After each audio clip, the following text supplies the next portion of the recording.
Welcome back to Commercial Breaks with Miss Education. Um, so last night I had this epiphany and I realized the extent of my trauma. Okay, I guess this is a trigger warning. Okay, great.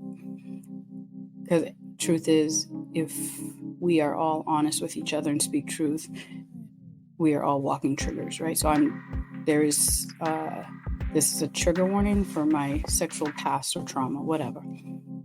So last night I had this epiphany, this revelation, this breakthrough. Another part of my chain was released. So I have a lot of sexual trauma in my life.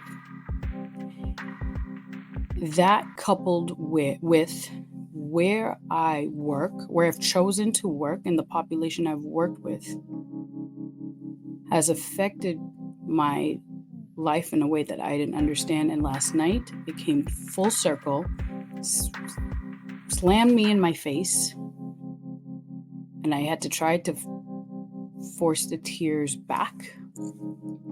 So let me explain. I have a lot of sexual trauma in my past.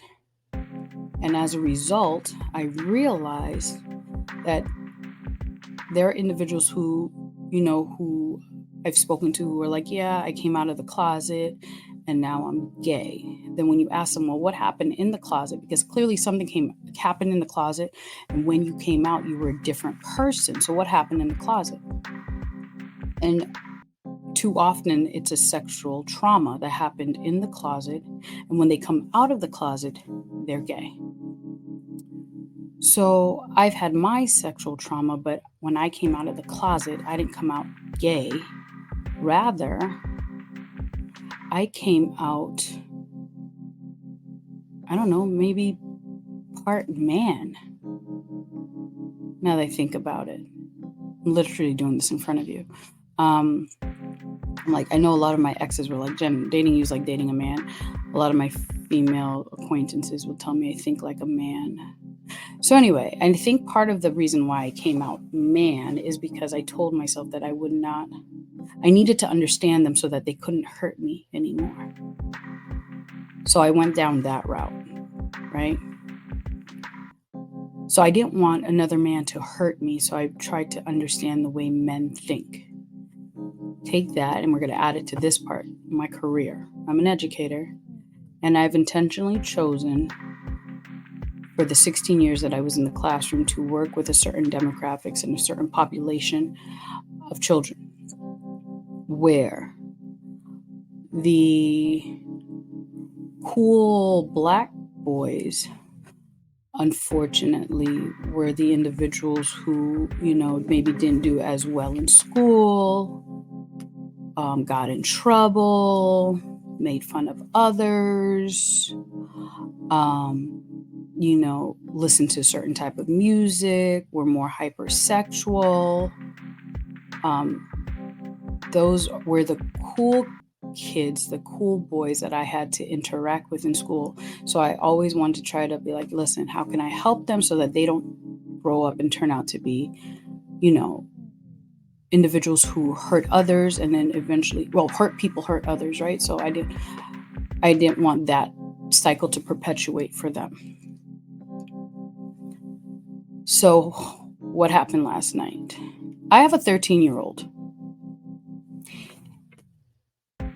And, I explained part of this to him. And one day when he watches this, I hope he understands, when he becomes a man and he watches this.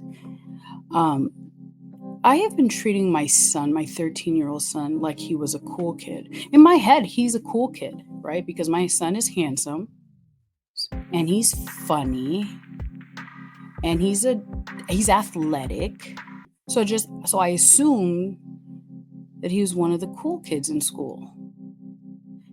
And because of my personal issues, I had a fear for my son.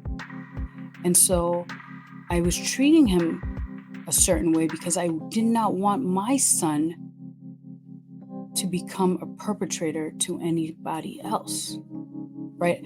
I didn't want my son to victimize someone. And I didn't want that someone to be, not to be mean, he wouldn't hurt me, but you know what I'm saying, that I didn't want that young lady to have to experience what I experienced when I was a child. So, I've been hard on my son. Oh, I'm gonna do this crying episode again. If he tells me, Mommy, I'm going here, I'm like, he's lying. He's really not going there. If he tells me that he's on my computer, I'm assuming that he's watching inappropriate videos.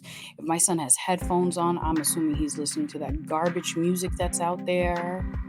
If he says he's going to a library to study, I'm assuming he's just out in these streets goofing around.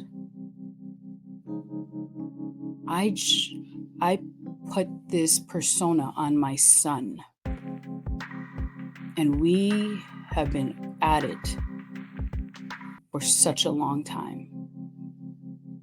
And last night,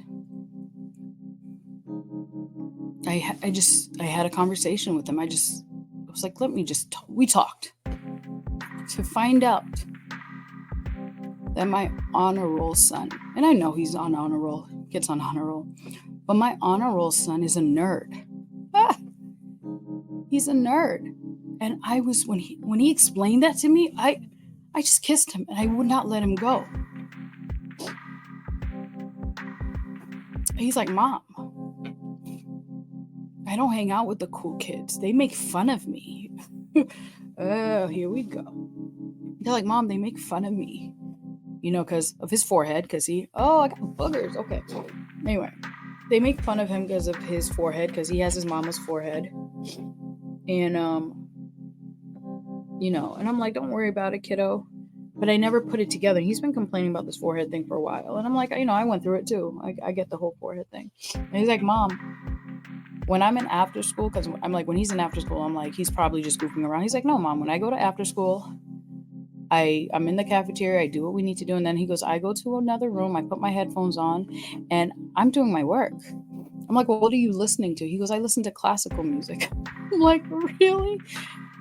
And I know that could be true, because when we're at home before he goes to bed, sometimes he'll ask, Mom, can you put some classical music on for me?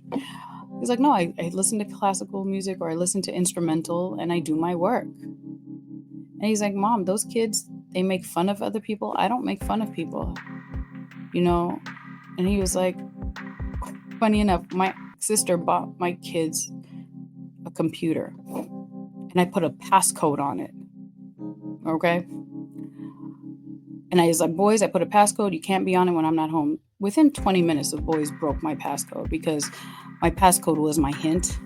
I was like, well, I'm going to be smart. I'm going to do that because I forget things. They found out right away. And so they told me last night, they're like, Mom, we've known the passcode 20 minutes after you put it on.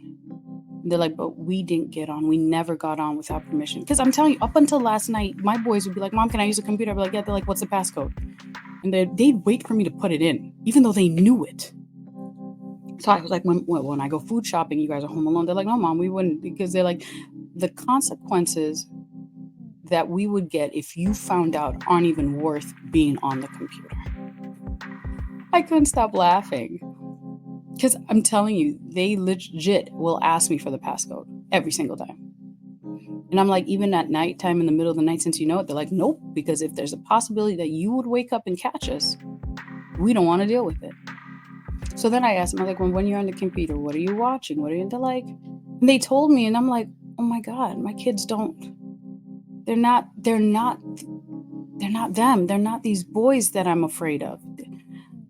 I'm actually raising good young boys who will become great men. And I asked him, I was like, well, when you have your headphones on, because I don't like this headphone stuff, because what I know, and again, the population I work with, whenever these kids have headphones on, they're listening to that garbage. So I don't want my boys with headphones on. So I'm like, when you have headphones on, what are you listening to?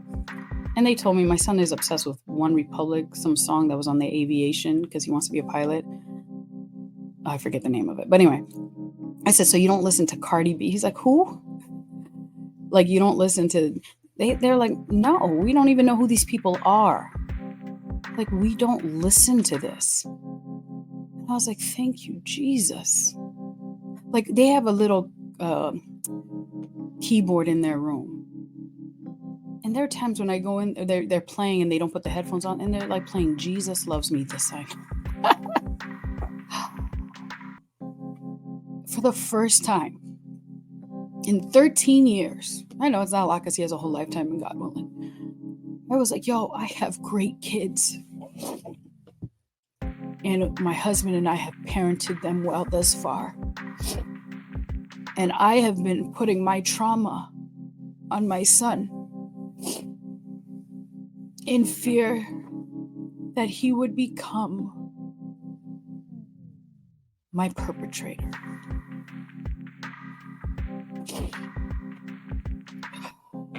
And no, that is not what I've raised by the grace of God. I got a nerd.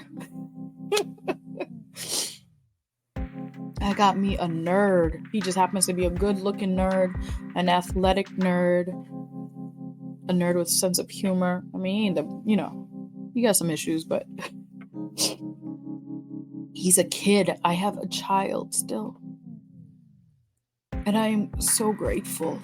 So I promised him this morning that I would do better as a mom.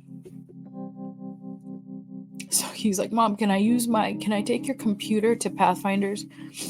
Pathfinders is like a Jesus version of the Boy Scouts.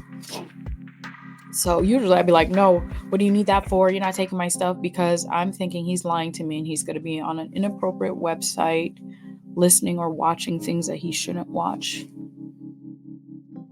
And for the first time, I gave my son my laptop and I wasn't worried. I didn't question him because I have a good boy. Now, I'm not naive. You know what I mean? I'm still going to check up, but I'm not going to accuse him. I'm not going to place guilt on him before he does anything. He has to earn that guilt. I have no reason not to trust him. I mean, yeah, he does little boy stuff. He might lie to me here and there. But last night was a revelation for me. Last night was a breakthrough in my relationship. Last night, I decided that my trauma stopped. I would no longer pass it along to my boys. Yep. And I think as parents, if we, I hope we all get to that point where we can look inside and see what trauma we're passing on to our children. Anyway, my 13 minutes are up.